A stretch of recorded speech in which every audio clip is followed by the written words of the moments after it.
And these issues around election security, we go back to the first bipartisan effort immediately after 2016, the Honest Ads Act. And it's unfortunate that we're now heading into the election, 126 days, I believe, left, and this body has still not voted on a single stand-alone election bill, even though we have seen the Russian interference in 2016, even though we know that Russia and other countries are back. And I think history will judge those who've prevented those votes from happening if we see the kind of potential disruption this fall that we saw in 2016. But today, I'm here to join Senator Klobuchar, and I see Senator Blumenthal as well, to make sure that everybody's got the right to vote in November, and that they are able to do it in a safe and secure way. As Senator Durbin said, from Wisconsin to Georgia to Kentucky, we're seeing a dangerous trend where too many voters are having to choose between their safety and their right to vote. And my fear is that if we head into November without a plan, without a strategy for protecting the right to vote and ensuring equal access to the ballot box, we could see levels of voter suppression not seen since the Jim Crow era. Now, we all know we've got enormous challenges with COVID-19, and we've got to make sure that our polling places don't become vectors for spreading the virus. But the way we do that is not by restricting access to the ballot box, not in the United States of America. That is not how the world's greatest democracy should meet this challenge. Mr. President, if we're going to preserve the integrity of our elections and the trust of the American people, it's essential that states and federal government adapt to the challenges of this pandemic and actually expand access to the ballot box. In short, we need to make it easier and safer for Americans to exercise their right to vote.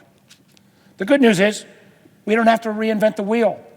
A number of states, red states, blue states, purple states, have adopted a range of convenience voting procedures that work quite well. Some of these procedures including ample early voting opportunities, no excuse absentee ballots, all which reduce the risk, but also make sure we continue to be able to increase access. In my home state of Virginia, due to recent legislative changes, we have curbside voting for seniors and people with disabilities. And we have expanded no excuse absentee balloting. Unfortunately, despite all these effective and secure tools at our disposal, we've also seen states implement restrictions in the name of safety that have disenfranchised far too many Americans. In Wisconsin's April primary, for example, Milwaukee reduced its number of polling places from 180 to just 5. We saw similar moves recently in Georgia and Kentucky. We know who those restrictions disenfranchise. It's the poor, it's the elderly, it's workers just getting off their shift, and disproportionately, it's Black and Latino voters who face the brunt of these restrictions. The truth is, this is not right, Mr. President. I think we all know that. We have a moral obligation to make sure that our tools to counter COVID-19 are not used to intimidate and suppress voters. Just last week, Senator Klobuchar and I sent letters raising the warning that bad actors could use testing, immunity, and protective equipment as a pretense to turn away voters or increase the difficulty of reaching the ballot box on Election Day.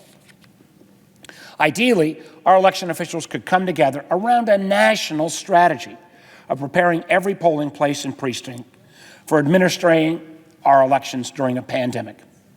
Unfortunately, there are those, including the president, who have tried to politicize this issue. In fact, we've seen the president spreading utter misinformation about mail-in voting. The president seems to have forgotten that he's voted by mail in not the last, simply the last election, but in the last 3 elections. But what he fundamentally fails to understand is that the right to vote belongs to the voters, not to the politicians. It's our job to make sure Americans can exercise their rights in a way that is safe and secure.